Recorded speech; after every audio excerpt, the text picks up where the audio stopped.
Hello students, our today's topic is web designing. So इसका first unit है session number 1 introduction.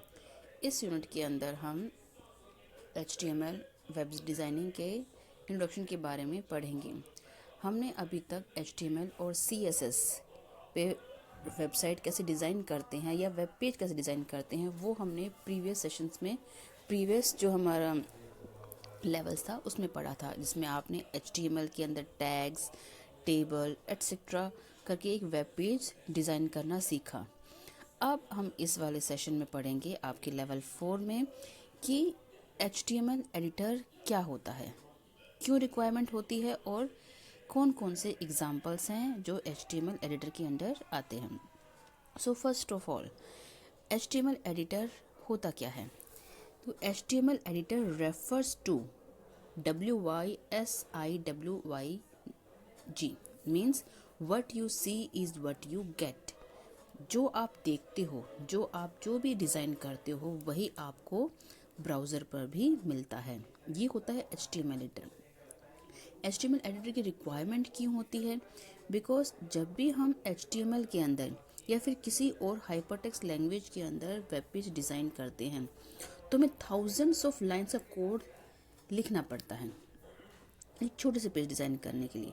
But HTML editor ये facility हमें provide करता है कि आप सिर्फ डिज़ाइनिंग कीजिए, जो पीछे की कोडिंग है वो एडिटर अपने आप ही उस चीज़ को ऑटोमेटिकली डिज़ाइन कर देता है या लिख देता है अपने आप ही। हमें सिर्फ क्या करना होता है कि HTML एडिटर की हेल्प से वेबसाइट का फ्रंट ग्राफिकल डिज़ाइन करना होता है और जो कोड का है वो सारा HTML एडिटर देखता है। इसकी एग्जांपल्स क्या हैं? HTML एग्जांपल को ना Amaya, Adobe Dreamweaver, composer, Microsoft Expression Web और भी हैं, और सिलेबस में है Microsoft Expression Web. HTML editor की एडवांटेज क्या है? First advantage, generate standard compliant code means that कि डेवलपर को ज़रूरत नहीं है कि कोड स्टैंडर्ड HTML या फिर CSS के अंदर लिखा गया है या नहीं है। ये सारा का सारा एडिटर अपने आप ही इस चीज़ को खुद ही चेक करता है कि स्टैंडर्ड कोड ही लिखा गया है। सेकंड है HTML and CSS validations means हर एक लाइन, जो भी लाइन लिखी जाती है वो HTML एडिटर अपने आप ही हर एक लाइन को चेक करता है कि वो एरर फ्री है या नहीं। जनरेट कंपैटिबिलिटी रिपोर्ट, एडिटर क्या करता है?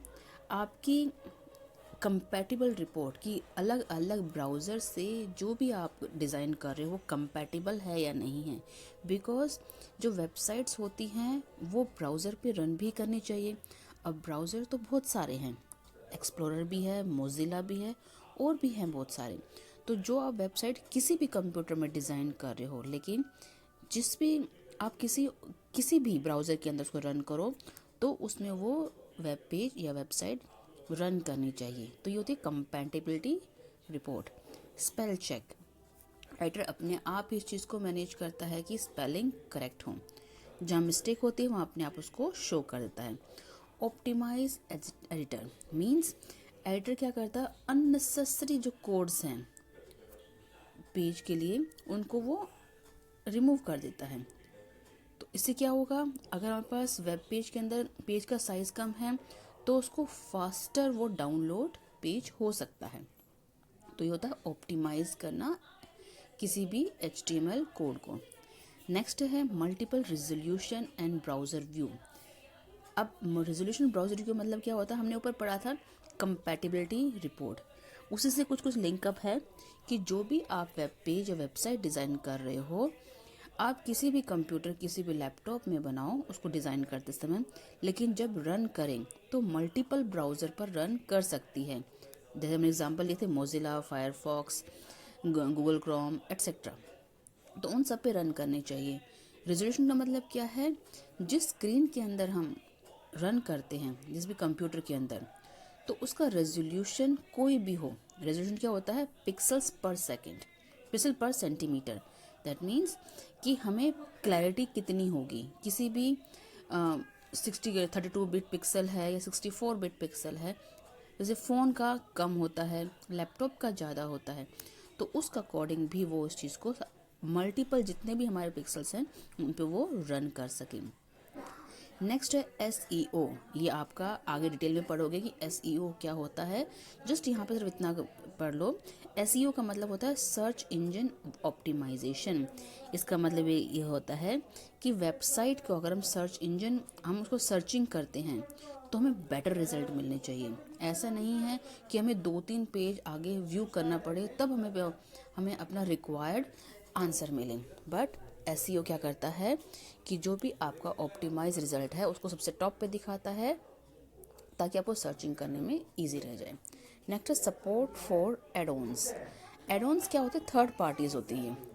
थर्ड पार्टी एडॉन्स क्या होती है? हम एडिशनल जो HTML के अंदर कैपेबिलिटीज़ ऐड करता है। जैसे कि सपोज मान लो कि आप किसी और ब्राउज़र पे रन कर रहे हो तो एकदम पॉपअप आता है कि यू शुड इनेबल दिस, तो आपको बेटर व्यू मिलेगा।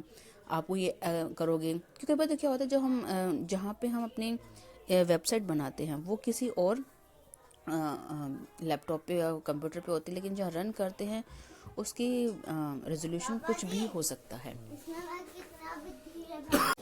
SEO means search engine optimisation, जो हम स्टडी कर चुके हैं। Now support for addons means क्या होता है कि अगर थर्ड पार्टी, ये समझे थर्ड पार्टी एडॉन्स होते हैं जो हमारी HTML के अंदर एक एडिशनल कैपेबिलिटीज़ को इंसर्ट करता है, ऐड करता है।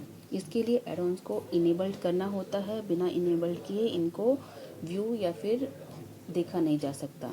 नाउ लास्ट इसका एक वो है मल्टीपल पब्लिशिंग मेथड्स। मीन्स क्या होता है कि जो भी हमने एडिटर्स बनाए हैं उसमें एबिलिटी होती है उनको हम अलग अलग उस पर ऑप्शन, जैसे कि FT पे, वेब डेव पे, इन पे हम पब्लिश कर सकते हैं। हम रिमोट कंप्यूटर्स पे भी इसको पब्लिश कर सकते हैं। तो ये थी हमारे पास के advantages of HTML editors. Now जैसे कि हम पहले कर चुके हैं कि सिलेबस में है माइक्रोसॉफ्ट एक्सप्रेशन वेब। अब माइक्रोसॉफ्ट एक्सप्रेशन वेब को सबसे पहले इंस्टॉल कैसे करना है, इंस्टॉल करने के लिए स्टेप्स दे रखे हैं। सबसे पहले इसको डाउनलोड करेंगे वेबसाइट इंटरनेट से, और फिर इंस्टॉल जब ये डाउनलोड हो जाएगा उसको इंस्टॉल करेंगे, स्टार्ट पे जाएंगे, प्रोग्राम क्लिक करेंगे और वहाँ पे ऑप्शन आएगा माइक्रोसॉफ्ट एक्सप्रेशन वेब। और जैसे क्लिक करोगे तो आपको ये वाला इंटरफेस नज़र आएगा। इसमें से जो फर्स्ट है वो मेन्यू एरिया है। इसमें file, edit, view, insert, format, ये क्या है? मेन्यू एरिया है। सेकंड क्या है? Tool bar.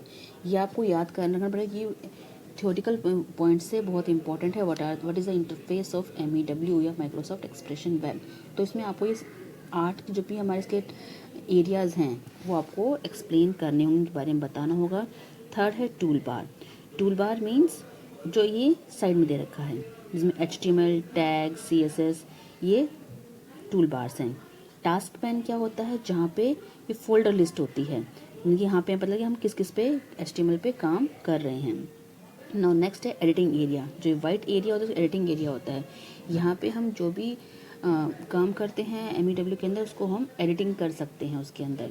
Status bars means जो कि नीचे दिया होता है कि हमने डिज़ाइन, स्प्लिट, कोड और भी दे रखे हैं कि कौन सा वर्जन यूज़ हो रहा है, कितने बाइट्स यूज़ हो रहे हैं।